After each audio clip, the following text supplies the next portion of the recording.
Live from the 607, it's the Ocho Duro Parlay Hour, where we're talking everything going on in the world of sports. Join in the conversation on social media with the hashtag ODPH, because here we go. Instead of looking deep inside, every word I have to say, keep it simple. Welcome to an all-new edition of the ODPH podcast, better known as the Ocho Duro Parlay Hour. What's happening, everybody? Thank you so much for joining us this week. My name is Ken M. Joining me in studio, as always, you know him.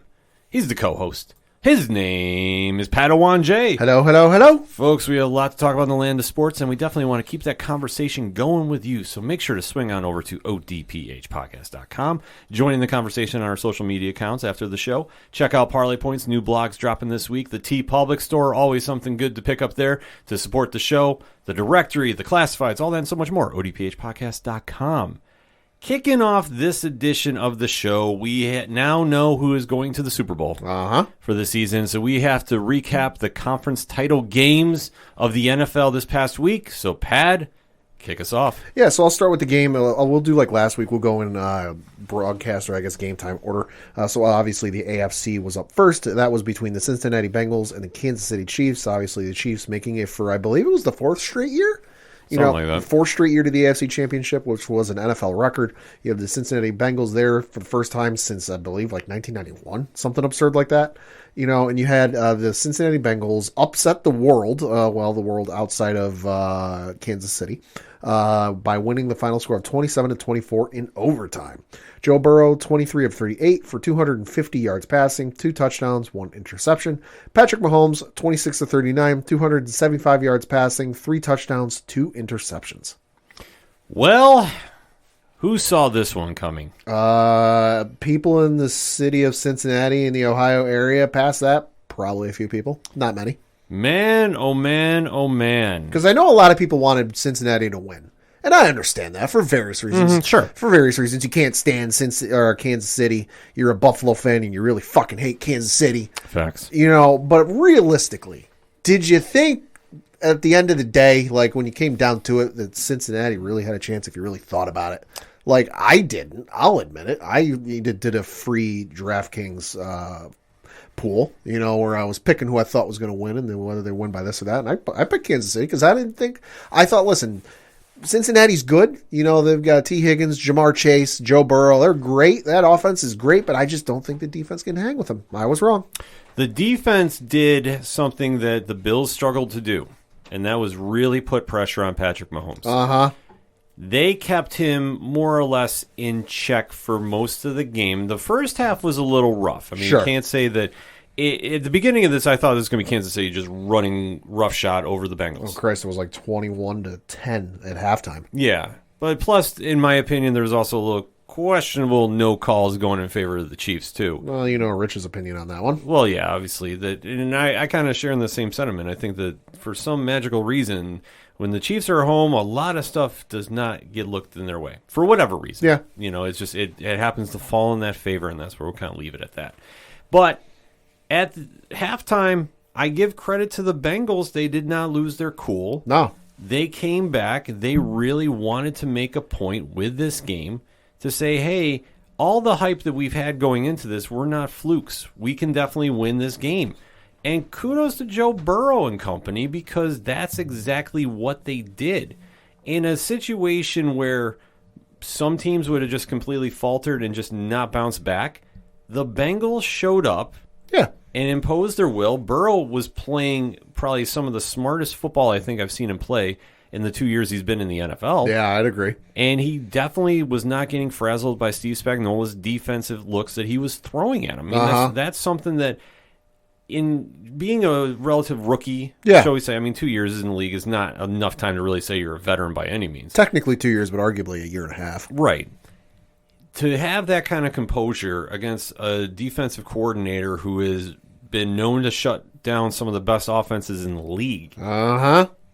Burrow really kept his composure. He really focused on moving the chains. He didn't do anything super crazy. And when he had to run, he ran. Like, he was pretty much as much of a pocket quarterback as you've seen. Oh, yeah. And he just had so much calmness up there that it really rubbed off on the rest of the team, which I honestly thought they weren't going to be able to bounce back from this one. I thought that they were going to be down so much at halftime that they were not going to have a chance. Because when it's 21-10, you don't think that they're going to come back. Yeah. But they clawed their way back in this game. And and I think that's just something we're seeing from Joe Burrow or emerge from Joe Burrow. Is he had that game, I can't remember if it was like late in the season, or early part of the postseason, where they were down. And where a lot of guys, and they weren't getting shot. I mean, Christ, last week he was on his ass for most of that game getting sacked. But he at no point threw the tablet, threw his helmet, threw his gloves, got pissed. He just stayed calm, cool, collected. It's like, hey, don't worry, we got this. Again, with Kansas City's a great team and they have a great defense. For that team, for Cincinnati to keep up with Kansas City's offense as well as they did, and then for Cincinnati's defense to hold Kansas City, this to me is a real feather in your cap for Cincinnati. You held Kansas City, which had Patrick Mahomes, Travis Kelce, Clyde Edwards-Helaire, Tyreek Hill, and you held them to 3 points the entire second half, including overtime. What the shit? yeah, it's wild to think that Cincinnati's defense stepped up like they did. But this was a hell of a performance. And to keep Kansas City at only 3 points in that second half, did not see that coming. No, neither did I. I mean, kudos to Cincinnati's defense.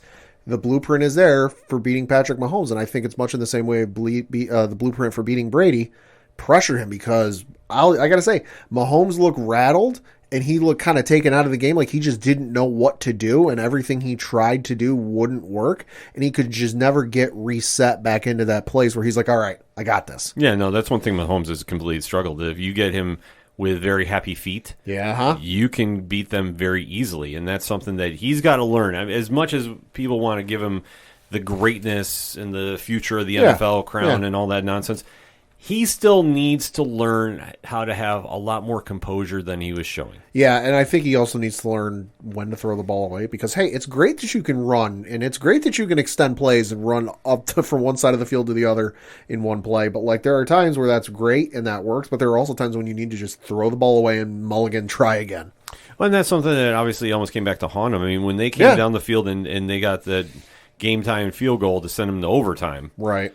That was a huge move that they needed to do. I thought the Bengals, as well as they were playing that second half, I thought they were making a little too many mistakes and letting the Chiefs start to run away with the game. I mean, I thought this was going to be like the Bills game all over again.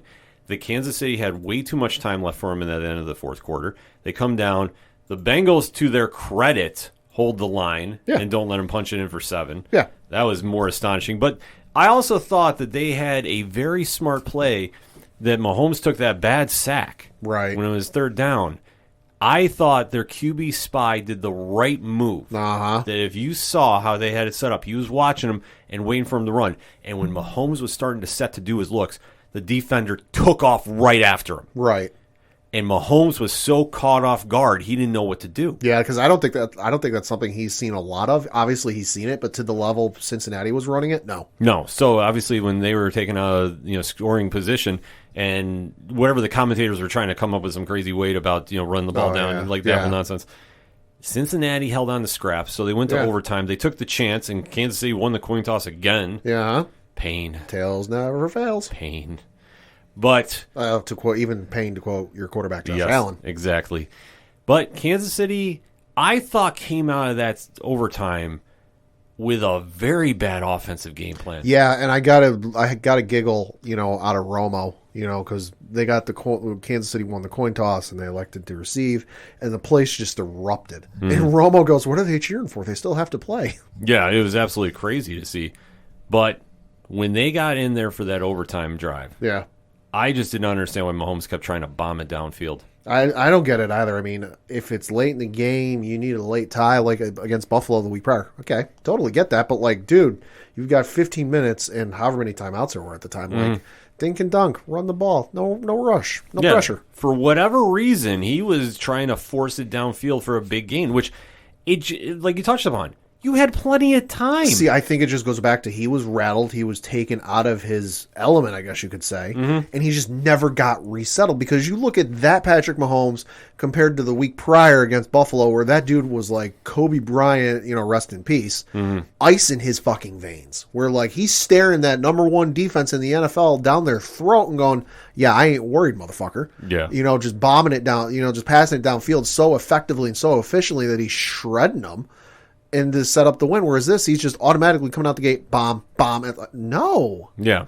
And especially doing that, you wasted how much time off the clock? 14 seconds? Yeah, I noticed that. Took 13 seconds to end Buffalo's season. Took 13 seconds to end Kansas City's. Yeah, because when he's throwing it downfield, the defenders are sitting there waiting on it. Oh, yeah, they know what you're going to do. Exactly. Like, when you telegraphed it that badly, which he did, the Bengals defense picked it up. Eli Apple and company were sitting there watching.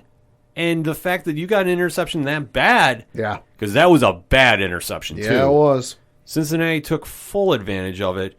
And when you have Shooter McPherson as your kicker, I tell you what, I don't think you felt this good about a kicker since Tucker from Baltimore. That or Vinatieri in his heyday. Yeah. Like, you have to think about it. Like, there's few kickers that can come in with that much composure that if you put them on the field, they're going to drain that three. Tucker's obviously in that conversation. I would say McManus if we're talking like from like 60 plus. If we're talking 60 plus and McManus, I'm like, all right, a pretty good shot. Vinatieri in his heyday, I'd say that, and even I'd say Gostkowski personally in his heyday, when he was with New England, I'd put in that conversation. Like just for me, I'm like, all right, hey, he's fucking got this. Yeah, but McPherson though for the Bengals gives them a whole different element that. They're not worried when he goes out there to kick. This dude's nuts. Yeah, just ice in his veins. And the fact that the Bengals got him in position, drained the shot. Joe Mixon was starting to run a little crazy that near the end there. Yeah. I thought they were going to punch it in at one point. So did I. They got the Chiefs completely rattled in that second half. Yeah, they did. They never mentally recovered. Now, am I saying that this is a mental collapse a la Atlanta? No. No. But this is a mental collapse nevertheless. Oh, it is, yeah. And the fact that the Bengals came in there, played with house money, punched the ball right down their throats and going into that overtime, and then kicked the ball for the three. I mean, this is just showing that no matter how a team matches up on paper, it's what happens when you get on that field, and who wants it more is going to win the game. Yeah, and like I said, the blueprint is there. It's bend, don't break defense because, you look at the stats for Kansas City. Jerick McKinnon was their leading rusher, 65 yards, 12 carries. Okay. Receiving Travis Kelce, 10 catches, 95 yards, 1 touchdown. Tyreek Hill, 7 catches, 78 yards, 1 touchdown. Mecole Hardman, 3 catches, 52 yards, 1 touchdown. Jerick McKinnon, 3 catches, 30 yards, no touchdowns. Bend, don't break defense. That like, hey, listen, you're not going to be able to stop them every play on every down for 60 minutes or whatever it is. This ain't Madden on easy mode. Yeah. Bend, don't break defense. Pressure Mahomes, and then you have to be able to keep up offensively. Let's face it. That's where with teams like Cincinnati, Buffalo, Baltimore, if everyone's healthy. That is what at least the AFC and the NFC, you look at teams like the LA Rams, who we'll get to in a minute, and even Arizona when they're all healthy. That's what you need, is you need a dynamic offense that can score points almost at will. Yeah.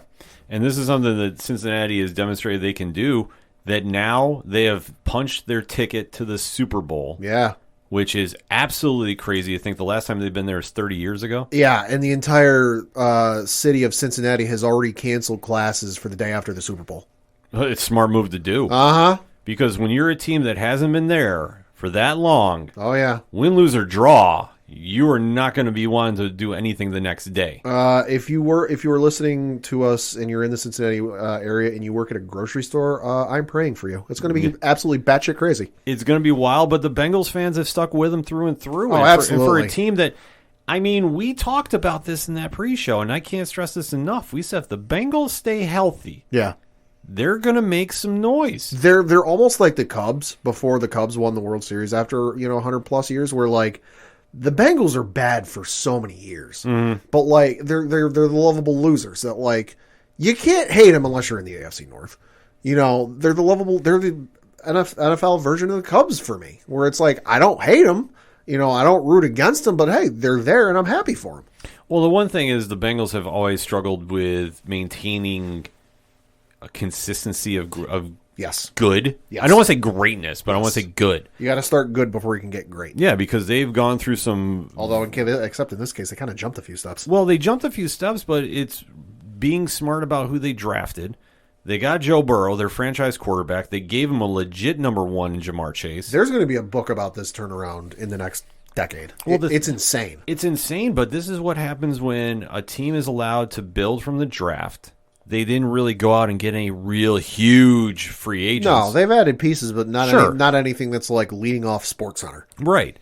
But they've done it the smart way. They built through the draft that now you're going to get this team in the Super Bowl. Yeah.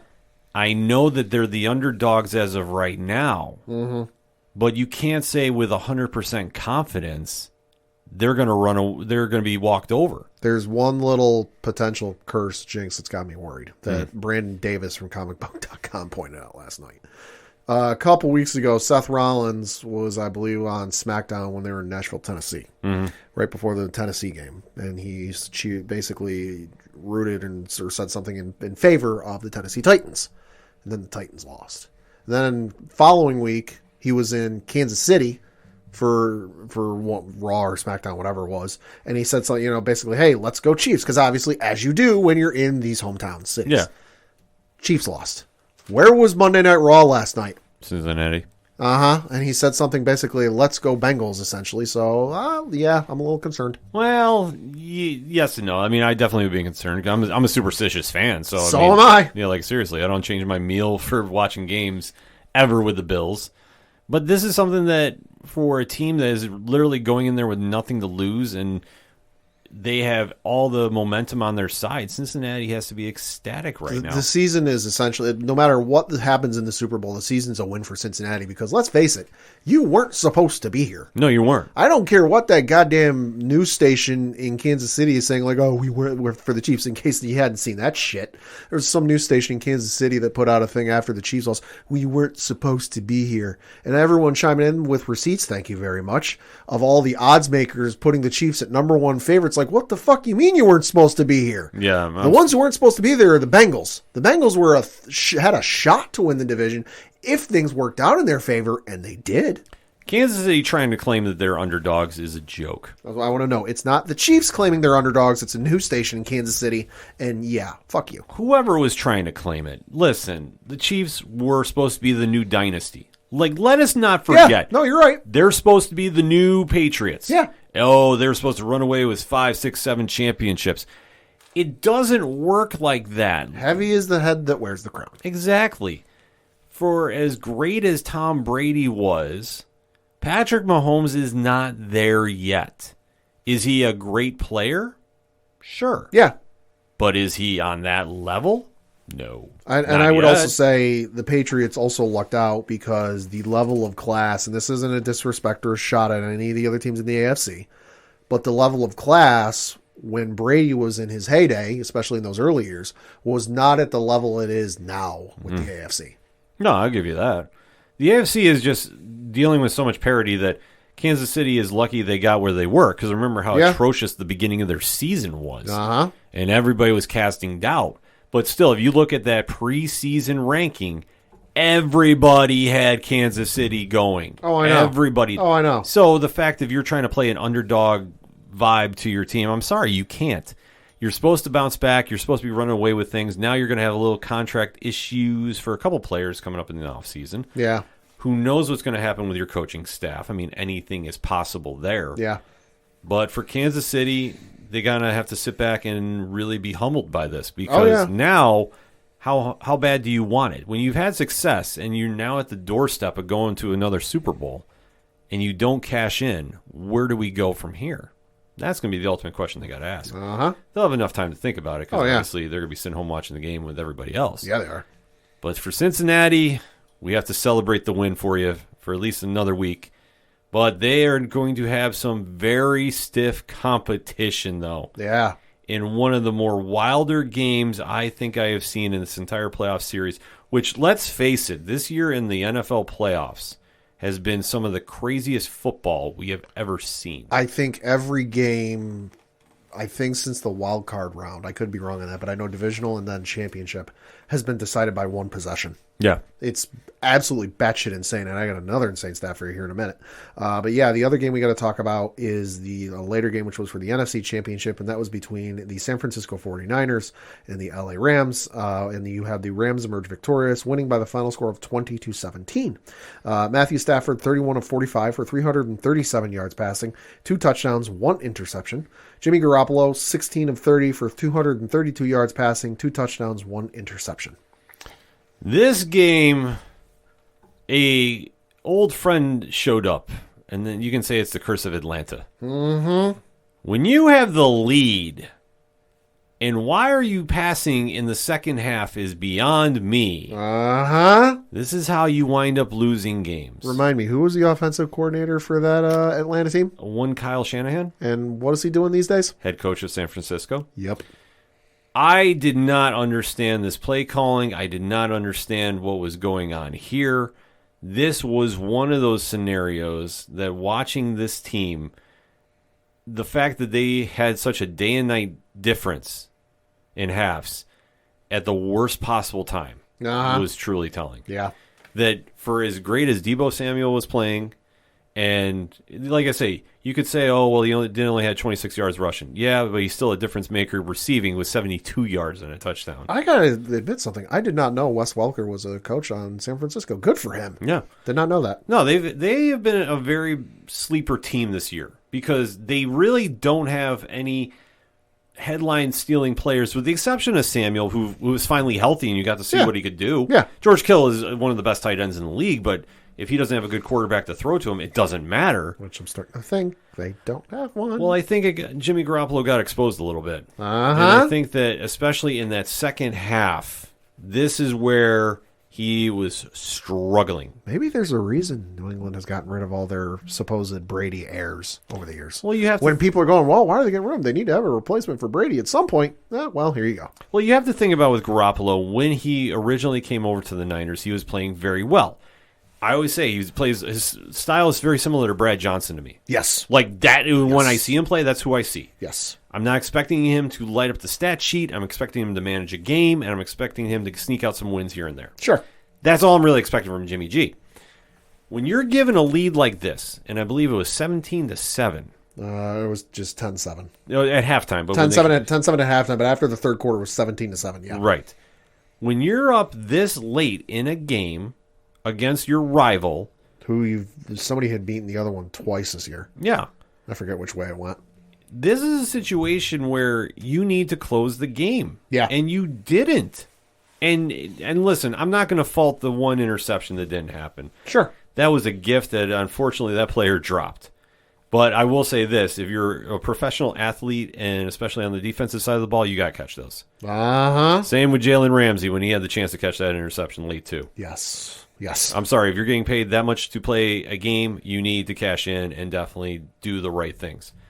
This is a situation that the Niners had the chance to close, and they failed to do it. Uh-huh. Jimmy G, for whatever reason, got away from the game plan they were doing, and the Rams, to their credit, scrapped for this one. So you had a couple guys ball out, too. Cooper Kupp, 11 catches, 142 yards, 2 touchdowns. Odell Beckham Jr., 9 catches, 113 yards, no touchdowns. Good Lord. No, he had a game. I got to give him. I'm not the biggest OBJ fan. Oh, sure. But I will give the devil his due. He did have a hell of a game. But for this Rams team and for Matt Stafford, who everybody was really questioning, is he that good? Is he really the guy they needed? Right. I think he answered a lot of those questions. He's showing it right now, and part of me wants to say, yeah, he's the guy, but I want to give it time because I've seen this way too many times where, guy comes in, looks absolute fire and absolute money, and then the following year comes and it's just not the same. Well, the one thing with Stafford we know is he literally bled out for Detroit. When you talk about guys that have laid it on the field, laid it all on the line, left nothing in the tank. I'll say, like the one I can think of is his rookie season, I believe it was, where I forget who the team was, but you can find the clip on YouTube, I believe, where it's him mic'd up, where he had like a game-winning touchdown pass, with a dislocated shoulder. Yeah. Like that is the kind of guy he is. And it's wild to see that now that he finally has a team around him, because let's face it, the Detroit teams that he's had, He's had one, maybe two weapons if he's been lucky. Yeah. And he still kept them in playoff contention. Not saying that they made it to the playoffs, but contention is a big thing. Yeah. To now he is loaded on offense with weapons and made an MVP out of Cooper Kupp. Like, let's face it, he is an MVP conversation. He has to be. If he gets the title or the award, I won't be surprised. I won't be too surprised either. He's had the greatest year he's ever had. And it's all due to Stafford because Stafford knows how to get a ball to a number one receiver, and that's what Kupp is. And the fact that Stafford took this game over in the second half, played very smart, moved the chains. LA's defense finally got to Garoppolo, and he started looking very, very shook in that pocket too. Uh-huh. The fact that we saw him throwing to the sides, like he kept doing a screen pass, like trying to make something happen. Oh, yeah, yeah. At the worst possible times was just egregious. And the fact that the 49ers had a chance to come back, because I remember I was texting our friend Josh from Talking Smack there, and I was telling him, I was like, I thought they had way too much time. The Niners could have got down the field goal range. Robbie Gould is not scared to kick from anywhere. Nope. But Garoppolo got in that pocket, and he got nervous. And he looked nervous. Yeah, he did. You can't say otherwise. Like, he got in there, and he kept looking to the sidelines instead of going downfield. When you have to get in field goal range and you have under 2 minutes to do it, there is no excuse. You need to get that ball moving. Yeah. Why are you trying to go to the sidelines? Like, I'm sorry, he just did not look very comfortable in dealing with what he had to do. No. And this came back to haunt him in the worst way, because for what the criticism has been of him, obviously a high-price signing when they got him from New England, and has he really delivered? He had one Super Bowl under his belt against Kansas City with one bad interception then.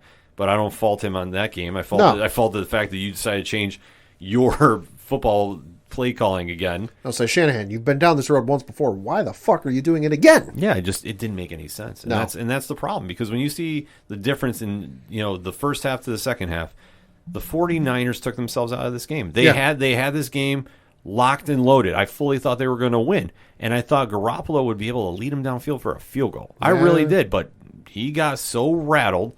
And with that almost interception by Ramsey, too, that I think that was haunting him a little more than he'd like to let on. Yeah.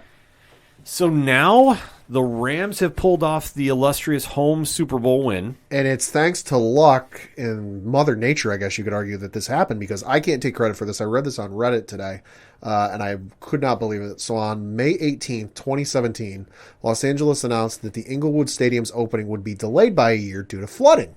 Okay. Mm-hmm. 5 days later, the NFL announced that the host stadiums for Super Bowl 55 and then 56 would swap around to compensate. So it was supposed to be LA, then Tampa Bay, but because LA had to delay their opening by a year, Tampa Bay moved up a year, LA moved back a year. So because of Mother Nature and circumstances, you've had back-to-back home team hosts the Super Bowl. Yeah. Wild. It's absolutely insane to think about. But this is going to be a question of, where are the real Rams fans at? Yeah, because let's not forget, y'all tried to restrict who could buy tickets to your stadium, and Niners fans still showed out. Yeah. There's only one that I know that really jumps out. So Ron from 3FN, congratulations. Yeah, absolutely. He is. But I'm going to just say that, like, for being a quote-unquote home game, it might not really be as much of a home game as people like to think. Yeah. I'm just going to say, you're going to have a star-studded parade of celebrities. It's a home game with a high price tag. Yeah, exactly. This is like because I saw in the news today, the average ticket, or like the median price ticket is like $9,800. Yeah. Hey. But it's going to be insane to see, but I know they're going to put on a heck of a game. Heck of a halftime show. Yeah, and to write off the Niners, listen, they got a lot of questions now in that offseason. Including rumors and news that they might be looking into trading one Jimmy Garoppolo. I think you have to. Yeah, you do. I don't think there's any question now. You drafted Trey Lance at that high of a pick. Yep. You now are stuck with him, win, lose, or draw. You now have to say, okay, the Jimmy G experiment has failed. Uh-huh. Because you know what? It doesn't matter what you do in the regular season. It matters what you do when you get in that postseason. Yeah. And now we have seen struggles. Is it entirely on him? No, but it's 5 years in. He was drafted in the second round in 2014, obviously by the Patriots. 2017 was his first year with the 49ers, so he's been there since 2017. What the hell has he done for you lately? Well, that's the problem. And I know he's had his injuries. Sure, I'll give him that. Sure. But at the end of the day, when you're given the ball and you have your one chance to lead a drive down the field to get set up for a field goal, not 7, Sure. but a field goal with a kicker who can nail that shot. Especially a kicker who was making practice warm-ups like he was over the players in Green Bay, in between the cheerleaders in Dallas. Yeah, did the same thing with the Rams too. Yeah. So, you have somebody in there that's ready to kick the ball and at least tie it and give you that chance. Like the saying, Robbie Gould, good as gold. Yeah. And you don't pull it off. I mean, it has to fall on somebody. Yeah, and I get the injuries and I get everything like that, but I feel like that only gives him an out if it's 3 years in, 2 years in. You're fucking 7 years in at this, or 1, 2, 3, 4. Sorry, 5 years in at this point. That is not an excuse. No, it's not. So I think the Niners have to move him. I don't know where you send him. I really don't. I mean, Denver needs a quarterback these days. Denver needs a lot. Denver needs a quarterback. Houston needs a quarterback. I'm looking at the other teams. Washington needs a quarterback. Green Bay might need a quarterback, depending on how that situation goes. Yeah. I would say New Orleans needs a quarterback. Tampa Bay now needs a quarterback, but hey, we'll get to that in the next segment. Yep. And the NFC West, well, Seattle is kind of in that Green Bay space. Seattle might need a quarterback, depending on how things go. Yeah, I mean, there's going to be some landing spots somewhere for him. I just don't know where Jimmy G's going to go and reflourish. I really don't. I hate saying it about him, but yeah. I think his starting days are gone. Honestly, it'll probably be like an Andy Dalton situation where it'll be a clipboard someplace in case somebody's starter gets hurt. Yeah, I mean, I think that's a smart play for him at this stage. And for the Niners, you really got to take a look at how you were running your offense that second half. I mean, that's the easiest way to describe it. I mean, the Rams met you blow for blow. Once is a discrepancy. Twice, well... Yeah, and especially that you had this game in your hands and let it slip. Uh-huh. That's the biggest takeaway from this, is the Niners should be in the Super Bowl. They really should. Yep. But we're here to celebrate the Rams and Matt Stafford and what they're going to wind up doing now, which, I mean, this is a great story for Stafford. Oh, absolutely. Aaron Donald and everybody there is going to be very excited to get there. And we're really going to see what this team is made of, because we've seen them now have some great shootouts. We've now seen them have some gutty wins. Is it going to be enough to beat the Bengals? Yeah. Well, we'll have to see about that. Currently, as we record, the Rams are favored by 4.5 points, and the over-under is 48.5. All right, so that's risen a little bit because the line opened at 4. Yep. So we'll have to kind of wait and see about that, but we'll be talking about that next week. But until then, ODPH Society, hit us up on that hashtag ODPHpod. What is your takeaways from the title conference games for the AFC and NFC this week? Did you agree with the wins? Did you not? And why? Let's talk about it, shall we? We're going to take a quick break. We'll be right back. Ooh, I've been dying to try this place. Oh my god, me too. I've heard such good things about it. Welcome to the Crime Diner. I'm Cindy. I'll be cooking for you this evening. Here are your menus. Oh, what are you thinking about getting? I don't know, murder with a side of cannibalism? What about you? Ooh, that sounds good. I'm torn between historical mayhem and the social injustice, maybe? Oh. I just want to let you know that each episode comes with dinner, dessert, and a specialty drink chosen by yours truly. Wine Dine and Storytime has had a makeover, and we invite you to slide into the booth with us at the Crime Diner, where each week we will discuss a crime over dinner, drinks, and dessert. See you there! Coming back for another segment on this edition of the ODPH podcast. And there's some more NFL news. Yeah. Just when we thought the playoffs were going to be all that we were talking about. Yeah. A certain somebody decided to go on Instagram and make an announcement. Yes. So that would be one Tom Brady. The news came down this morning officially as we record from Tom Brady himself that it was official. He is retiring after a stellar 22-year career in the NFL. Obviously, Adam Schefter reported a couple, Sunday? Mm-hmm. You know, and Tom Brady and his dad and coach and everyone's like, no, it's not true. It's not true. Schefty kept receipts for all y'all who doubted him and did not do that. Don't believe me, look up the articles about all the likes he had on Twitter about people doubting him. Man kept receipts. But yeah, Tom made it official this morning on a 9 picture post of a statement. I won't read the whole thing.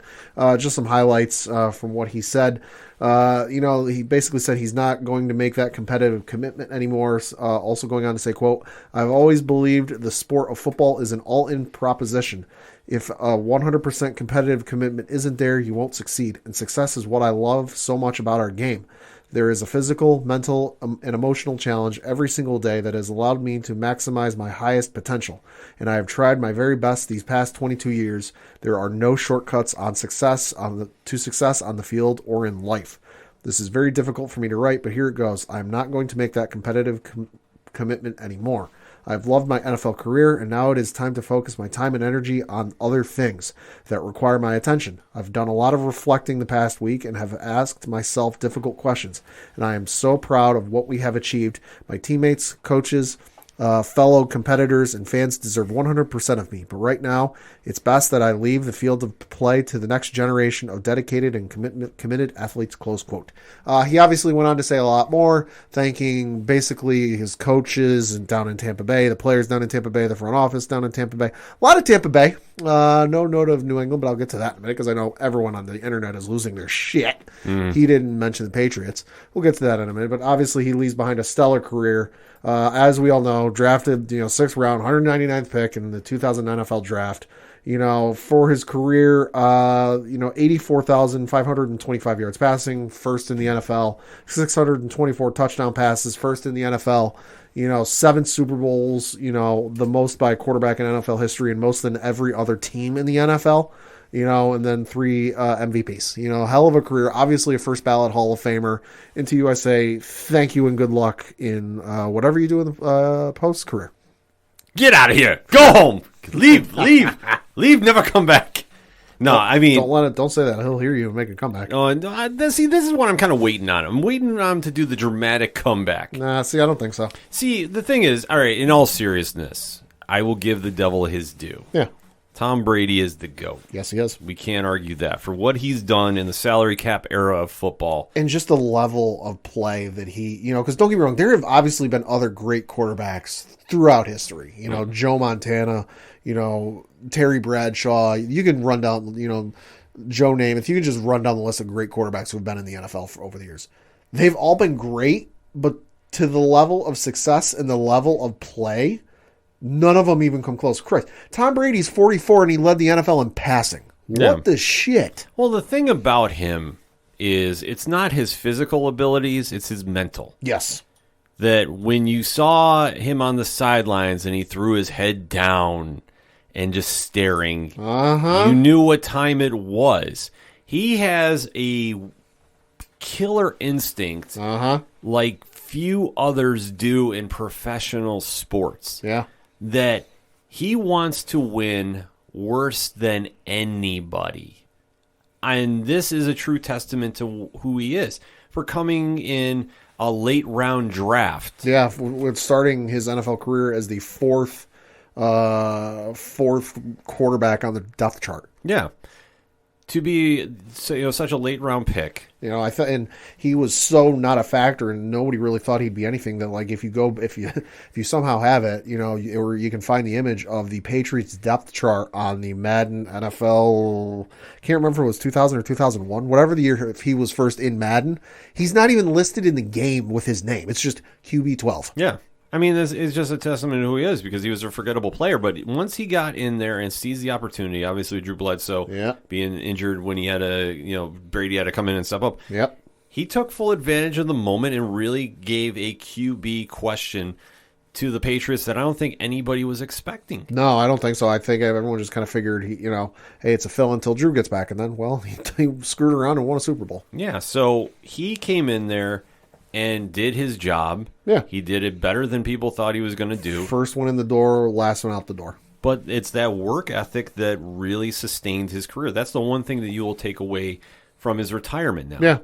That he was the hardest worker in the room. Yeah. He made sure everyone else was the hardest worker in the room, too. Well, that's the thing. When you implement that kind of culture on your team, you are going to see good things happen. Yeah. See, this is what makes the good players great and the greats legends. Yes. Is when you put the work in, Because to be in the NFL, you could just have physical talent and that only get you so far. But for what Brady didn't have the greatest arm in the world. No. But he knew how to get the ball in the right position.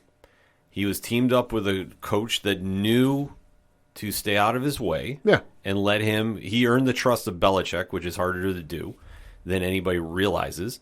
And Brady executed a very simple offense and made it into a winning one. Like, was it the sexiest offense you've ever seen? No. No. No, I mean... Other than that 2007 year. Well, the 2007 year, they finally gave him a weapon to use. Hey. When you get Randy Moss there, you're going to do some real damage. Like, if you think about this, there's only one question mark I would have on his legacy. Sure. If he had better physical players around him. Yeah. If he had Randy Moss there for a couple more seasons. If he had a better running game. Like, he had a decent one. I mean, they moved the chain. Nothing stellar, but yeah. But when we're looking at the Hall of Fame lineup of, his offense. Like, he made average players great because he knew how to get them in position to succeed and catch and do a lot of good things to score points. Wes Welker, Julian Edelman. Yeah. These are guys that are not exactly Hall of Famers. No. Let's be honest. No. But Brady made them better. When you have something special like that to you, you're going to win. And that's the one thing that he did. I mean, you can argue a lot about the tuck rule. Yeah. And, obviously I side with the Raiders on that, but that's me. But listen, he still got that chance to go there and do some things. Once he got the ball rolling in the Patriots, this is when the Patriots way came to be. And you can't take that away from him. Ever. No. This is something that he went and just established a dynasty. And especially in this modern era of sports. Like, that's the biggest crazy takeaway that you can have from this, too. Right. In the modern era where the NFL salary cap is probably the only thing I agree with about how to do business in sports because it literally gives every team an even playing field every preseason. Sure. How people do their money and draft is all depends on, their organizations. But Brady took less money to get better players around him. Sure. Not superstars. No, yeah. But better players.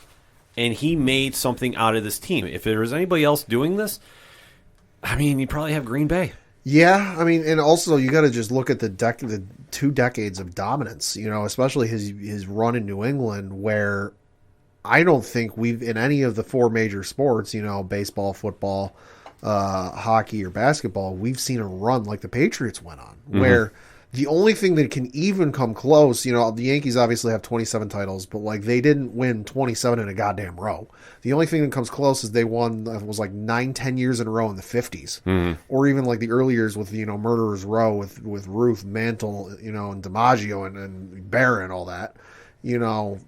Nothing even comes close. Like even the Lakers, in the 75 years of the NBA, they won 18, 19 titles, whatever it is. Like, that's over a very large spread of time. They're not dominant every single year. The Patriots didn't win the Super Bowl every year, but they were in the playoffs and making it to the AFC Championship more often than not. Yeah, but it's kudos to what he could do with it.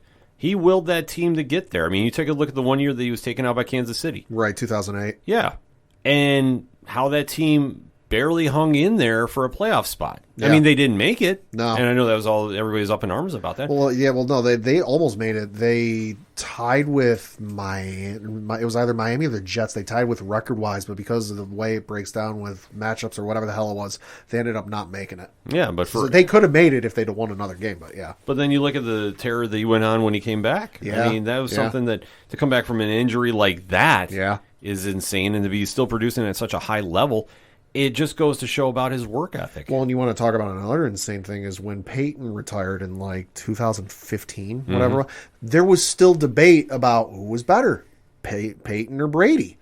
But you look at Brady's career once Peyton retired, take away the name, that's a fucking Hall of Fame career in and of itself. Yeah. It's insane. Well, the thing is, everybody remembers when you win a championship. Yes. Nobody really remembers regular Yes. season stats. Yes. Unless you're a statistician. Yeah.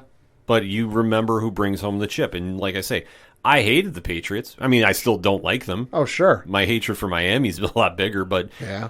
But I will say this, I respected them as a rival because that's what they are. When they bring out the best or worst of your team, you're going to get that reaction. And Brady knew how to do that. I mean, for somebody that had to sit there and face him so many times in the AFC, that's why I don't say a word now. Oh, yeah. Because the Patriots set up the Patriot way. Yeah. They did what they needed to do. They implemented something that few other teams have tried copying. Well, a lot of teams have tried copying. They've just never been successful. Well, that's what I mean. They haven't been successful about it. Much like the Oakland Athletics and Moneyball, a lot of teams have tried implementing that, to varying degrees of success.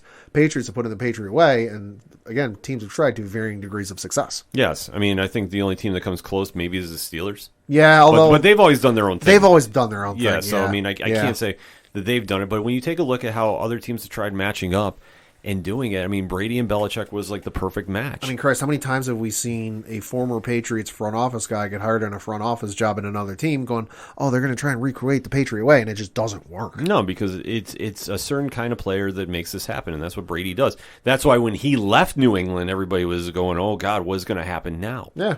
And but at that point, he had taken so much cap-friendly deals that that money he couldn't say no to. Yeah. And especially I think he wanted to play GM for a little bit. Well, I think he wanted to say he could do it on his own. Yeah. That maybe it's a curse of winning. Yeah. That when it becomes the norm, how do you motivate a millionaire? It's the Michael Jordan effect. I mean, look back at Michael Jordan in the Last Dance documentary where he said, I forget which episode it was in, but like he's coming up with shit to get himself motivated. Yeah. Brady is the exact same way of just like, all right, I've done this 6 fucking times. I got to come up with some other way to want to keep doing this. Yeah, exactly. And that's why he took the chance to go to Tampa Bay. They catered to every need he wanted. They got Gronkowski out of retirement for him. And they even took a shot with Antonio Brown because of Brady's request. Yeah. And it did lead to a Super Bowl win. So, it paid off that he got to do the one thing he wanted to do and say win on his own. I mean, he had so much success with Belichick that it was going to be like, okay, who's going to get their first chip first? Yeah. But obviously when that relationship went sour, he decided, okay, I'm going to try and motivate myself to get one last run. Yeah. And then obviously he had much success. And then this year we knew that going in, the window of opportunity for Tampa Bay was going to be very short. Yeah, and listen, we said from the outset of when he signed, go back to whatever episode it was, when Brady first signed with the Buccaneers, that it's a very short window. He's over 40 years old. He can only do this for so long. And that once he leaves, because let's face it, he's got more years behind him than ahead of him, it's going to be very interesting to see what you do. And now you've got to try and fill. You're in the exact same position the Patriots were a couple of years ago where you have him leave, and now you have to fill that hole with, I'm looking at your depth chart right now, Blaine Gabbert or Kyle Trask. Yeah, they're going to be in some trouble. Yeah. Trask might be okay as a pro. I don't know. But we'll have to kind of wait and see about that. But the overall narrative is Tom Brady did it his way. Yeah. You can love it or hate it, but you have to respect it. Yeah, and I know everyone on the internet is freaking out. Oh my God, he didn't mention the Patriots. He hates the Patriots. Stop. 2 things. One, he had that long-ass goodbye letter when he left the Patriots a couple years ago, and really I don't think anything will have changed from that in the time being.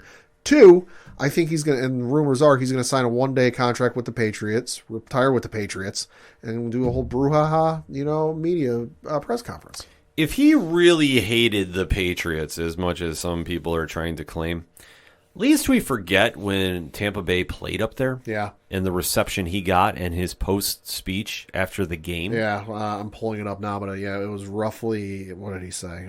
Quote, I'll always be a part of this community. I'll be up here quite a bit when it's all said and done and I retire.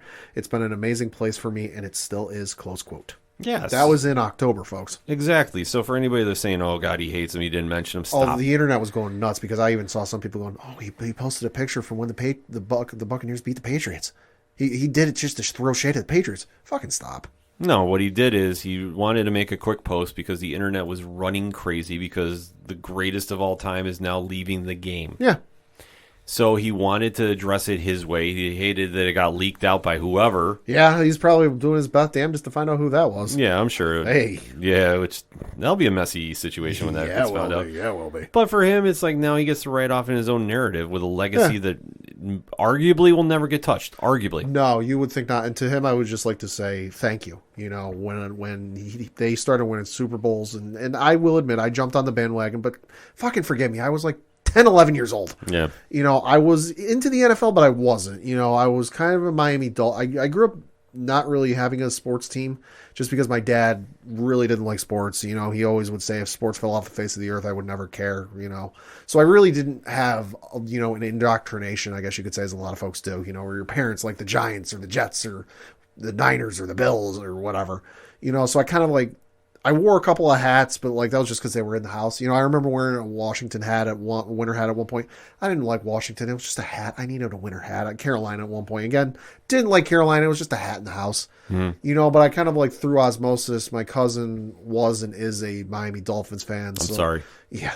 So I kind of was on that bandwagon for a while. I've got a couple of Dan Marino rookie and career cards at my apartment, you know, so I was that for a while. But I just got tired of losing. I got tired of, like, I'm tired of watching this team go to shit, and Marino retired, and I was like, you know what, I'm gonna look for a new team, you know, and Patriots ended up winning the Super Bowl. You know what, why don't I go with that, you know? So for Tom Brady, thank you for getting me more into the NFL than I thought possible, you know, especially at a young age. Thank you for all the gray hairs on my head. You're responsible for all of them, you know, and for the heart palpitations I've had over the years. I'm pretty sure I'm gonna have a heart condition by the time I reach 50, you know, for all the damn Super Bowls and the close games. You know, just thank you for everything you've done, for the countless memories, and I wish you the very best in retirement. Be gone and don't come back. The Raiders were right. No, to Brady, though, you got to give the devil his due. Yeah. The Super Bowl GOAT, he came in there. You always knew you had a tough day ahead of him. He even had one of the best rivalries in football with Peyton Manning. Yeah. And the fact that he proved about the hard work and dedication to the craft, you have to give him his nod. You have to give him his flowers so he can smell them. He set a precedent that, like I said, very few people are going to come near touching in the NFL. I think in the salary cap era, I strongly doubt you'll see somebody like him do it. I don't think so, just because, like I said in the last segment, I think a lot of that early success was a product of time, circumstances, and just look at what the AFC was like. Oh, sure. Like those first couple of years, you know, where it was kind of like they were there, and then you had Peyton, but Peyton wasn't established yet. Mm-hmm. You know, and even then you had Peyton, you had Roethlisberger, and that was kind of like Rivers and San Diego were always there, but they just could never get over the hump. You know, there was nobody ever that was, you know, to the level of what the AFC is now.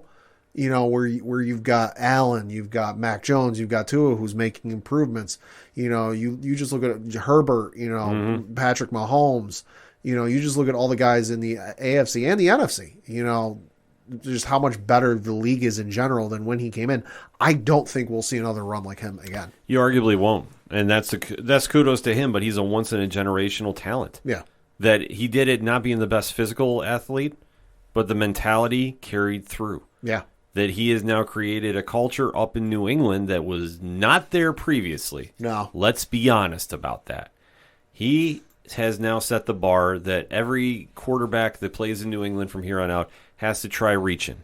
It's an unfair shadow that they're going to have to stand in, but every quarterback knows this going in here. And once Belichick leaves too, the dynasty dies there. But for what Tom Brady has done to the league, he's definitely left a lasting impression that is arguably never going to be fading away. And it'll be very interesting to see what he does with his future endeavors. Yeah. I would say this, if you want an absolute leap, sure. What if he got with some investors and bought the Denver Broncos since they're up for sale? Yeah, it could be. I would not doubt. I know a lot of people are throwing him a coaching position. I don't see him being a coaching. No, not coach. He wants to be an owner. I think he wants to be an owner. Yeah. And you know what? If it's not Denver, the next team that goes up for sale. Yeah. Arguably, I mean, like I don't think you go for like a Miami or no. or Buffalo or whoever would go for sale from the AFC East. Can you imagine if he bought Buffalo? Holy! I'd be scared because he moved the team. Holy fuck! Yeah. Well, actually, no, because we got the new stadium coming, so everything's safe. Yeah. Whew. But I think that if he got a team, I would be very interested to see how he would do it. Would he be like Jeter in Florida? That would be a question that we'll have to kind of wait and see. But now the future is wide open. Do I doubt him doing maybe a TV run just for time being? Maybe, but I could see him doing his own streamcast, especially. I can see him doing kind of like a Daniel Cormier, Peyton Manning thing, where like breaking down something on like a Peacock or because obviously they've already got Peyton doing it. Peyton doing it on ESPN Plus, but like I could see him doing that. Oh, I could see him doing something else, my friend. What's the one streaming service is now going to start showing games next season? Begins with an A. Amazon. Yeah. Maybe. You can imagine they just say, here's a blank checkbook. Yeah, maybe. What do you want to do? Maybe. I know they've been talking about getting some fairly big names over there for the broadcasts. What would be bigger than Tom Brady? I know. I read that they tried working out a deal with Marshawn to get Marshawn his own studio show. That'd be fucking wild. I'd watch that every week. Love Marshawn. But this has to go to Tom Brady. Good luck in your future endeavors, and we'll have to wait to see what happens next. So that said, hit us up on that hashtag ODPHpod. Tom Brady has retired. What is your reaction, ODPH Society? Hit us up. Let us know. We're going to take a quick break. We'll be right back. Coming to you live from whatever podcast you're currently listening to, it's your boy Jay West with my co-host Mac East from the We Get Dub podcast. What up, nerds? It's me, Mac East, and we got a badass anime podcast for you. We got hot sauce, we got hot takes, we got booze and banter. And you can listen to us on all major platforms. The We Get Dub podcast hits harder than a Goku gut punch. Coming back for another segment on this edition of the ODPH podcast, and it's time to talk some wrestling. Wrestling. Well, this past Saturday night was the WWE's Royal Rumble. Mm-hmm. I have to say, one of the more polarizing wrestling shows in recent memory. Yes. There is a lot of reactions going around about this. Yes. So, obviously, if you listen to 607 TWS, you heard Rich and I talk about this yesterday. So, the episode is out right now. But Pat is in studio. Yeah. We need to discuss what this card was. So, Pat, let's break it down, shall we? This card happened, and it was a thing. It took place at the Dome, I guess as it's known as, in St. Louis, Missouri. It's the old home of the St. Louis Rams, where you had an attendance of about 40,000 people or whatever the hell it was. And your first match to open the card, because there was no pre-show match, was for the Universal Championship with Roman Reigns defending his belt against Seth freaking Rollins. Match started out amazingly before the bell even rang. Roman came out, which was very interesting because champ coming out first ain't normal. Mm-hmm. It ain't the usual. It ain't the routine. Roman came out, and everyone's waiting for Seth. He's standing there like he's waiting for not the Pledge of Allegiance, the national anthem. He's got his hands folded in front of him. And then you just hear Sierra, Hotel, Indio, Echo, Lima, Delta, Shield. And the Shield music hit. And everyone we were watching went, oh, shit. Yeah. Seth came out to Shield music, Shield gear, further proving he is the new cerebral assassin, I guess as they're calling him. Yeah, no, we had our usual watch party that we do every year with Dog, Jimmy Gazdick from Floodlands, Liz Bailey was in the house. Uh-huh. And obviously our good brother Vinny was in spirit as well. Yes. And when that music hit, I am now fully convinced, not that I was debating it, but I'm like now 100% sold. Seth Rollins' new gimmick is to be the Joker. I'm telling you, and I know I tweeted this to Cage Side Seats because they brought out, because Friday night he showed up looking like the Joker, purple suit and the whole nine. I swear to God, if he makes a pencil disappear, I'm going to lose it. It's coming. Mark my words, that's coming at some point. He is doing the Heath Ledger Joker to the T. And it's getting over. Which this match, amazing. Yeah, it's incredible. Like, because I thought the Drip God thing that he's been trying to do was kind of getting a little stale, but now he's gone full Joker. I'm here for this. Oh yeah, I'm 1,000% sold on this. Yeah, and for the result of the match, you did have Seth Rollins win. Technically, but it was by disqualification, so the belt still remains on Roman Reigns. Yes, which Roman made him pass out, but he refused to let go of the hold when Seth got his hand on the rope. Yep. This was a fantastic match. Oh, yeah. Anytime these two get together, you're in for a quality match. The ending, like I said, left a lot to be desired for some people. My only gripe about it was that Seth's hand was still on the rope on purpose after, which I'm like, I'm sorry, if you passed out, that thing's dropping. That's not holding steady. Yeah. But I'm good with the ending. I'm not mad about it. I mean, I thought it was a little disappointing because I want to see a clean finish. But if they're going to run this back, and I do have a theory already about it, I'll get to a little later in the show. All right. I'm okay with this. Like, I'm now more cool about this. Yeah, I definitely think they're going to run it back, just because there's a show in between now and WrestleMania, so I think that could be a spot where it happens.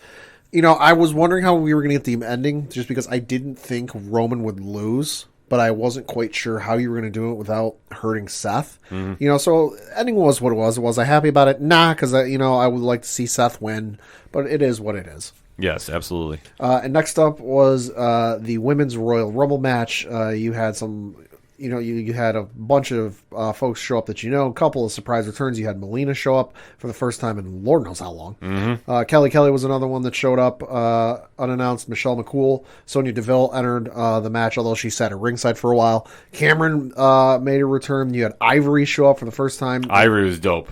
Ivory showed up for the first time in a while. Brie Bella was there. Mickie James showed up in her gear from Impact with the Impact Knockout Women's title and her Impact music, which was awesome to see. Best moment of the night. Yeah, it was. You had Alicia Fox return, Summer Rae return, Sarah Logan return, had a nice moment with Liv Morgan. That was awesome to see.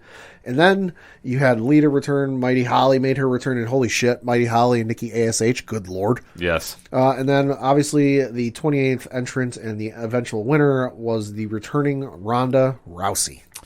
Well, the only thing I didn't like about this match is once you saw Rousey appear, yeah, you knew she was winning. Yeah. Like there was no great surprise about it. Like No. I think had she come out after the Royal Rumble, and then you could set up a feud where she steals a title opportunity from somebody, I think that would have gone over better. Yeah. But I get what they were doing here, and I mean, it didn't take away from the match. I thought the match was excellent. I know that Mickie James coming out with that Impact World title, that was awesome. That made me mark out huge. Yeah. I'm a big Riot Squad fan, so I was happy to see Sarah Logan come back and Yeah. have that moment with Liv. That did everything. I was like, man, this is going to have some really cool Yeah. moments. But with Ronda winning at the end, I mean, we all know it's the biggest name you could put on WrestleMania. Yeah. So, I mean, it makes sense on a business standpoint. I just would have liked to seen the setup better. Like, I was really hoping Shayna Baszler pulled it off. If they Sure. if they weren't going to have Sasha do it, or my original idea of Bianca and Liv going over same time, Right. Right. I would much rather have Shayna win. But I Yeah. get why. I'm not mad about it. It is what it is. It's business. Yeah, I mean, it makes the most sense. When WrestleMania being a 2-night event now, you need 2 big main events, to take place on both nights.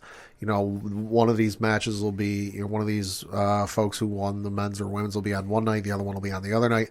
So you need to go with a big name. And no disrespect to the other women, in the matchup, but just once this, I'm like, all right, yeah, that makes sense. It was still awesome to see so many moments. I mean, Christ, the Right to Censor music hit, and I just went, oh shit! Like, I can't believe we're about to see this. Yeah, no, that was a cool throwback. So, and Ivory, it's 60 years old, man. She did not look that. I did not know that. She does not look 60. She looks great. Yeah, she looks fantastic. She looks great. And I know some people were like, why didn't WWE put the Impact Knockout Women's Champion? Listen, they're keeping it simple for the folks who don't watch Impact Wrestling. Like, hey, it just makes sense. Like, they might know what Impact is, but they might not know the nuances. Let me just break something down here about this. I remember seeing that too. That, like, honestly, everybody thought Mickie was going to win. Listen, It would have been cool. It would have been a cool moment. Don't get me wrong. But there was no way the WWE was going to let Impact share the spotlight with them on WrestleMania. Hell no. I thought it was a very cool gesture on WWE's part to have Mickie come in with the belt And the music. and the whole nine. Like, Yeah. nothing wrong with that. More than I would have thought they would have done. It's more than AEW has done on their programming for Impact wrestlers. Facts. I'm just saying, like, I know I caught some heat about saying it, but I'm like, please prove me wrong. And don't say the Good Brothers showed up with the tag titles. When did they defend them on the Dynamite? Yeah. Just saying. I digress. This did what it needed to do. Next up. Next up was a matchup for the Raw Women's Championship, where you had Becky Lynch defending her belt against Doudrop, and you had Becky Lynch emerge victorious, pinning Doudrop in 12 minutes and 58 seconds. Piper Niven, a.k.a. Doudrop, Yes. is fantastic. Yes, she is. I'm happy that she got a lot more time than I thought she was going to get. Yeah, I would say we all figured this would be like a squash match, just a filler, like a bathroom break, which is a disrespect to either women, but ended up being 12 minutes and 58 seconds, which was a good amount of time, I would say. To me, because I know a lot of these matches, on other shows and whatever, oh, it's too short, oh, it's too long. This felt just right. Mm-hmm. No, I definitely thought so too, and I thought Niven looked great in this match. Yeah. I mean, even this was a filler feud match, But it still made her look good. It still made her look good, and I'd like to see her get another shot at the title there, but Yeah. we'll have to kind of wait and see. Yeah, and then next up was the matchup for the WWE Championship, where you had Brock Lesnar with Paul Heyman, note that little phrase, defending his belt against Bobby Lashley with MVP. And you had Bobby Lashley emerge victorious, pinning Brock Lesnar in 10 minutes and 8 seconds, but not without some shenanigans. So obviously the match was highly built up. It's the first time ever these two guys are facing each other. You're not going to want to miss this. And it was a good match up until the ref bumps, and there were 2 ref bumps because apparently the one wasn't effective enough. Led off with Lashley suplexing Lesnar. Holy fuck. Yeah. But then you have the 2 ref bumps, and then Roman came walking out, attacked Lesnar. Obviously the ref was still out, so didn't know what was going on. He had Heyman hand him the WWE Championship. He knocked out Lesnar with it, and then Lashley went in for the pin. 1, 2, 3. He's the new WWE Champion, and Roman left with Paul Heyman. Yeah, this match lived up to my hype for it. I've been waiting to see it, but I wanted to see a clean finish. Yeah, I did too. And I know that I have a feeling they're going to run this back sooner than later.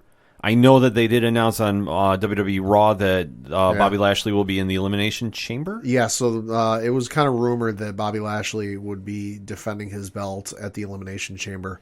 And he came out on Monday Night Raw basically like, hey, listen, because as we'll get to in a minute, Lesnar won the Men's Royal Rumble. He's like, hey, listen, I know you're concerned about who I'm going to challenge, for their belt at WrestleMania. Don't worry. It's not you. I'm going after Roman. All right, no surprise there. But he's like, I do want my rematch. I want my rematch tonight. And he was, trying to get Lashley riled up. And Lashley was, riled up, quote unquote. MVP's trying to like, no, don't do it. Time and place, choose your spot, choose your moment, blah, blah, blah. So they almost pulled it off where it didn't happen. But Adam Pearce was there. And Adam Pearce was like, hey, yeah, Bobby Lashley might not be defending his belt tonight, but he is defending it upcoming at the next Crown Jewel event in Saudi Arabia in the Elimination Chamber. And Brock, without a mic, but he was still near Adam Pearce's mic, went, I want in. And Pearce goes, and the next declared entrant for that match is Brock Lesnar. So you've got Bobby Lashley and Brock Lesnar, along with some other folks, I'll look them up here in a minute, as participants in the Elimination Chamber. Well, it's a good way to kind of segue the belt if they're going to go where I think they're going now, and that's title unification. Yeah. So it's a good way. It's an easy way to get the belt off Bob without having him lose to Brock. Yeah. Let's see. Yeah, so it's Bobby Lashley, Brock Lesnar, Seth Rollins, Austin Theory, Riddle, and AJ Styles, because they had a series of matches last night, of singles matchups to determine, hey, you win, you're in the Elimination Chamber. Yeah, so it'll be interesting to see how it plays out, but I think Brock winds up taking it, and then it's title for title. Yeah. Because that's the only way I think they really want to go big. Yeah, I do too. For Mania with the title match, because, we've already seen Brock versus Roman before. Like a handful of times, especially at WrestleMania. Yeah, so it's not really going to move the needle unless there's a big stip by it. Yeah. So this is the way to do it. And then next up was the a mixed tag team matchup between Miz and Maurice and Beth Phoenix and Edge. This obviously being the first time that Beth Phoenix and Edge, who are, hey, if you didn't know, they're married, teamed up together. And you had Beth Phoenix and Edge, because I refuse to say the team name they're given, ended up pinning Miz and Maurice in 12 minutes and 29 seconds. I'm sorry, I'm not going to say it. I don't care how many times the announce team says it. It's not catching on. No, it's not. You and Rich have the same opinion. It's bad. I'm not. Yeah, I agree with you. I agree with what Rich said on 607 TWS that, like, I don't get if they're trying to make a T-shirt or not, but like trying to get it to catch to make a T-shirt, but it's not working. Is that bad catchphrase when you hear 3 o'clock at the bar? Yes, it is. And somebody pops in that bad song that you don't want to sing along to. Yeah. It's usually some really bad 80s song, and just nobody wants to go near it. Yeah. That's kind of the vibe that you get when they when the announcers are really screaming, "It's the." Yep. Yeah, that's the whole vibe with Yep. that. Match was okay. Would have been better if Edge and Beth came out in brood entrance. Just saying. It would have been better, but I think this match was a filler match. It was. Hands down. I will say this, Maurice, who I've never been big on her wrestling. Sure.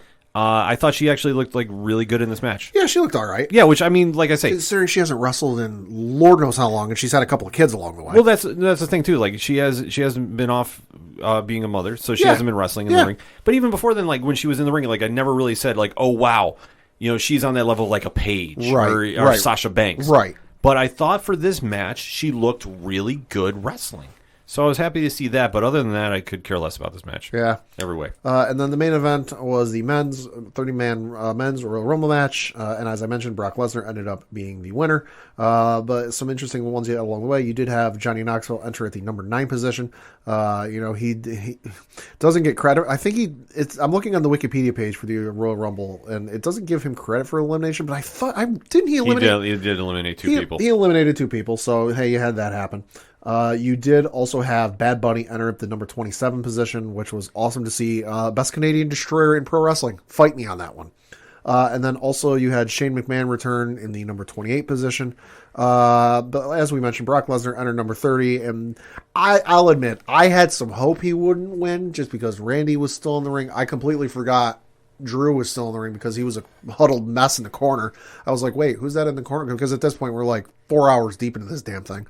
And I'm like, wait, who's that? So I still had hope that Brock wouldn't win it, but once Randy got eliminated, I'm like, well, Brock's winning this damn thing. I believe Bad Bunny eliminated Sheamus and Dolph Ziggler. Yeah, he did. He has credit for 2 eliminations. Yes. And the best Canadian Destroyer of the night. Facts. Bad Bunny could have won this thing. I've been happy. Yeah, well, I mean, seriously, he is ridiculously good. But this match, disappointing. Very disappointing top to bottom. Yeah. I know that I think the build-up for the possibility of a Forbidden Door really hurt this match. I think so, too. Yeah. Because, I mean, I know rumors were running rampant. Moose had tweeted out that he was going to be in it. I know that the internet was somehow thinking Cody Rhodes was going to show up. Well, because Cody tweeted a photo of a plane flying over St. Louis. Yeah. You had that going on. You had theories that Moxley was going to be in the Rumble, which weren't help. I'm not blaming her, but his wife didn't help things because she did an interview and that got asked. Yeah.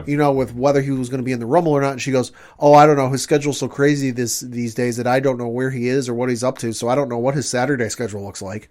Yeah. Which is like throwing gasoline on the fire. Yeah, I mean, all those rumors really, I think, were hurting because we didn't get any big surprises. No, I mean, there wasn't outside of Shane returning, there wasn't really any legends or former, and that's part of the reason I love the Rumble so much is you have those moments where it's like, what was it, a couple of years ago, Hurricane Helms returned when Cena was in the ring. Mm-hmm. It's like, holy fuck, you didn't get any of that. There was absolutely no NXT.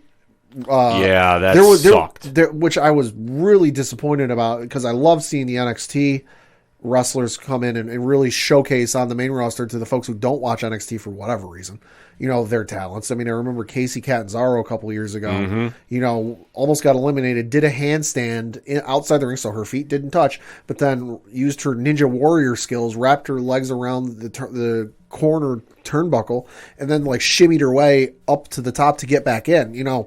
I like seeing the NXT wrestlers, male and female, show up and really turn out and really put on a show. So to not have NXT there was disappointing. And then, I'll admit, the women's one was better just from the sheer fact that, okay, we got our wrestlers there we know. You got the Sashas and the Liv Morgans and, Christ, Queen Zelina coming out in Naruto cosplay and found this out later. The character she cosplayed, she got the American voice actor to do her entrance. Oh, the voice that was Queen, she was Madara Uchiha from Naruto.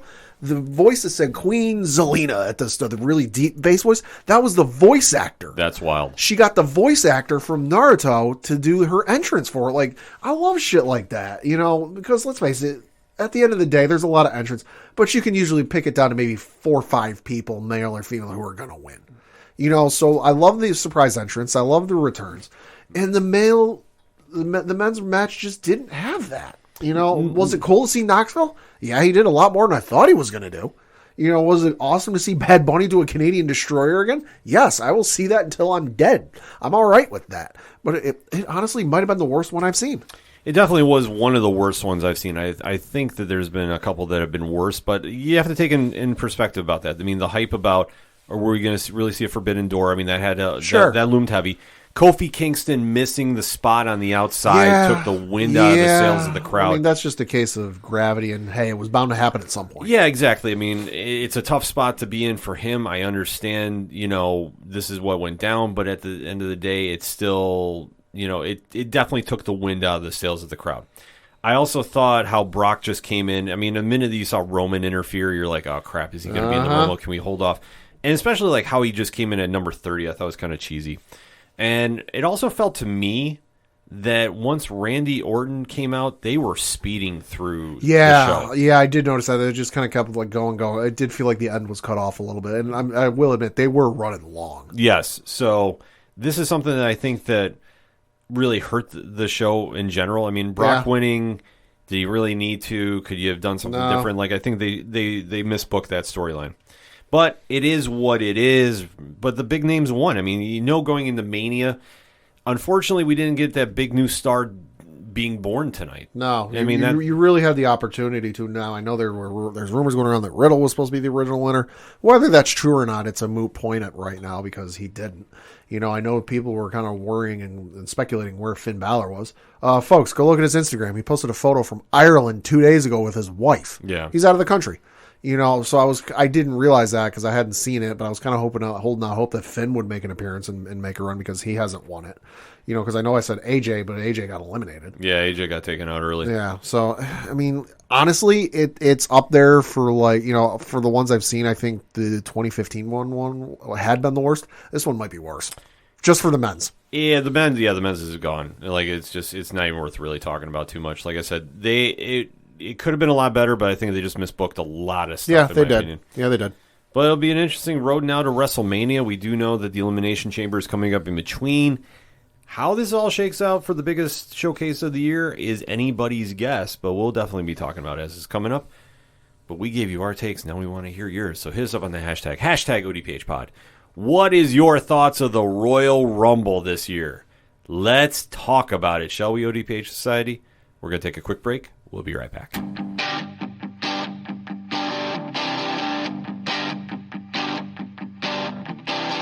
This is Tom from Tom Joe Lou. This is Matt from Sidemen Sounds. And you're listening to ODPH Podcast.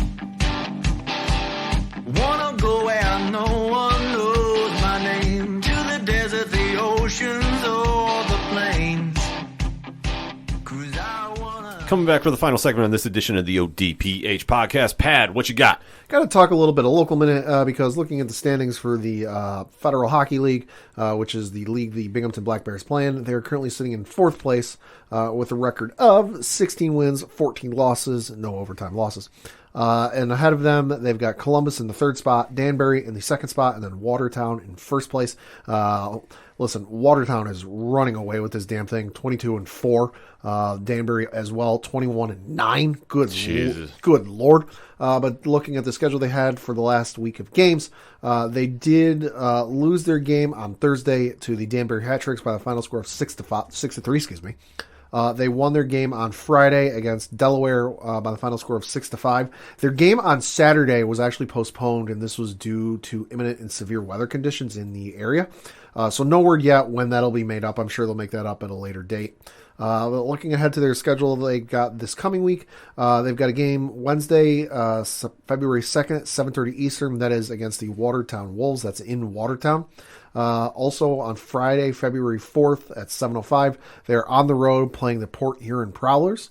And then they're also on the road again Saturday, February 5th, 7:05, again playing the Port Huron Prowlers. And then again, they're on Sunday, 3:05 Eastern, they're playing the Port Huron Prowlers. They do not return home until Saturday, February 19th. Oh, damn. Yeah, it's a bit of a road trip for them. That sounds absolutely wild. Yeah. And then for my base, just got to mention very quickly, we mentioned a little bit, but it did break earlier in the day that the Denver Broncos are officially up for sale and will probably be the biggest price tag for a North American sports team in history. It was announced on Tuesday by the Pat Bolin Trust, which has operated, I guess, since Bolin stepped away from day-to-day operations of the team in 2014 due to early onset Alzheimer's disease. You want to take a guess how much the team is valued at? Oh, shit, I can't even think of that. Just under $4 billion. Ooh. Yeah, so Joseph Desai paid a total of $22.35 billion, $1 billion for a 49% stake in 2017, and an additional $1.35 billion for the other 51% in 2019. For the Brooklyn Nets, the highest paid price for a North American sports franchise. So, yeah, this is probably going to break that damn record. You know, Tom Brady's retired now. I'm just kind of putting that out there. Won't be able to do it by himself, but with a little group together, like he had with the Miami Marlins, and then you also had with the LA Dodgers. It's possible. It's definitely possible with that. First thing, hire Tim Tebow. I'm telling you, you all sleep on him, but he is the truth. He will bring that franchise back to prominence. It's entirely possible. He won a playoff game for him, so what do you expect? Well, he did. So for my bases, or last rolls, I got to remember we say last rolls these days, because otherwise we just keep rounding the bases over and over and over. Excite Wrestling going down this Saturday at the X. Hey. Not sure as of yet if they're going to be on Twitch. So Okay. I did see Johnny Moose today, so I did catch up with him a little bit. He is due to be on the show between now and March. Ooh. I can't say exactly why yet, because I don't want to ruin the announcement that's coming out this week at Johnny Stock, but he will more than likely be swinging through the ODPH, if not 607 TWS, between now and March. So stay tuned for that. But the biggest thing is, make sure if you're able to go locally, check out Johnny Stock going down at the X this Saturday night, and keep an eye out on Twitch. So it's a 50-50 right now, but there's reasons. Yeah, I mean, if you follow Excite Wrestling, it's XCITE on Twitch, and you turn on notifications, if you have it on your phone, you will get notified when they go live. Yes, so definitely make sure you're following them, and follow them on Twitter too, because they're trying to grow that Twitter gang. Yeah. So, we're trying to, help them grow that as well too. And my last thing is, we did get a press release from our friends over at Ring of Honor, keeping it pro wrestling. Hey. And they are announcing their first inductees for the Ring of Honor Hall of Fame. And there's no better first inductees that you can do than Jay and Mark Briscoe. So they are going to be leading the class, as according to the press release they sent. They'll be the first ones inducted into the Ring of Honor Hall of Fame. And obviously, if you know anything about Ring of Honor, you know absolutely they are one of the heart and souls, one of the greatest tag teams to ever step between the ropes and bleed Ring of Honor more than few other people go even near them. So congratulations go out to Jay and Mark for that high honor. Ring of Honor is going to be having some more announcements coming out. Monday, February 7th, I believe, is the next one coming out. So you want to make sure you're following Ring of Honor on all social medias, and ROHWrestling.com for all that good information. So definitely shout out to them as well. Yeah, just real quickly, it looks like the name of the, and obviously by the time some of you hear this, it will have already been announced. But if you're listening to it right after it gets released, it looks like the name of the Washington football team has been leaked. And that's thanks to a news helicopter flying in the area of the football stadium and zooming in real close on the stadium. And I'm showing Ken the video. Looks like the name is going to be the Washington Commanders. Interesting. Yeah, so there's literally a local news chopper flying near FedEx Field, zooming in really far on a window, and you just see Commanders in yellow font. So it looks like the football team name is going to be the Washington Commanders. Well, they're supposed to be making that announcement on the Today Show, I believe, the 2nd. On the 2nd. So by the time some of you folks hear this, could have already heard it, but hey, if you listen to it immediately, hey, there's the name for you. Hey, that's why you come here to the ODPH. That's where we do that breaking news. Leave it to Dan Snyder to miss this opportunity. I know, facts. So that all being said, the music you heard on this edition of the ODPH is that of Brian Wolf. No, he's a big sports fan. Yeah, he is. I know he doesn't want to talk football right now. No. He's talking baseball all the time right now. He's got a new single out. We're going to be playing that. Pat, if I want to find out more about Brian, where do I go? ODPHpodcast.com. Right on. Swinging over to music section. Check out everything going on Brian. Shout. Floodlands, Second Suitor, Yard Party, Tom Jolu, all the amazing musicians that give us their music to play on the ODPH Podcast Network. Also, while you're at the website, check out the directory, which, Pat, how many providers are we on now? 16,000. And 10. So you want to make sure that you are following and subscribing to the ODPH. We appreciate everybody who's been doing that. The numbers have been going up across the board. So we are just trying to provide you the best content we can. But if you're like, hey, I want to listen to it on Apple Podcasts, where do I go? Boom, we have the link right there. If I want to listen on Amazon Music, boom, I listen right there. Good Pods, the hottest thing in independent podcasting right now. We have the link right there, too. It's all there for you. So definitely swing on over and check it out. Also, check out the Classifieds, which has friends of the show, organizational links supporting Black Lives Matter, and all the amazing pod groups we are in. So shout out to the aPODalypse, shout out to the Inner Circle, and shout out to 607 Podcasts and 8122 Productions. All of that, the T Public Store. New merchandise dropping very soon. Stay tuned for that. Parlay Points blogs. lighting up. Subscribers are growing on that too, Pat. Ooh. Yes, Nice. I don't like to disclose those numbers, but there is a big spike recently. So thank you for that. So all that is the ODPH that you need in your life. ODPHpodcast.com. That's all we got for this week. For the one and only Padawan J. Fuck the Astros. I'm your host, Ken M. Rest in peace, Vinny. Thank you as always for listening to the ODPH podcast, better known as the Ocho Duro Parlay Hour. We'll see you next time.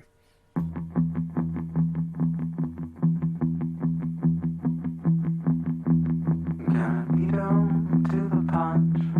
I'm gonna be down to the punch. 'Cause they can't bring me down if I'm already under the ground. I'm gonna try to make them laugh. I'm gonna try to make them laugh. 'Cause the laughing man's got nothing to say about me. They're judging only by what they can see. This behavior goes way back to ancient history. I hope one day I'll find a way to be free. I know I can't change them. All I can change is me. I'm gonna stick to the master plan. Once I come up with a master plan, it's hard to know just how to deal with this sort of thing. I'm gonna try not to care, but it's so hard not to care. So I'll just go my own way and hope that they go theirs. They're judging only by what they can see. This behavior goes way back to ancient history. I hope one day I'll find a way to be free. I know I can't change them.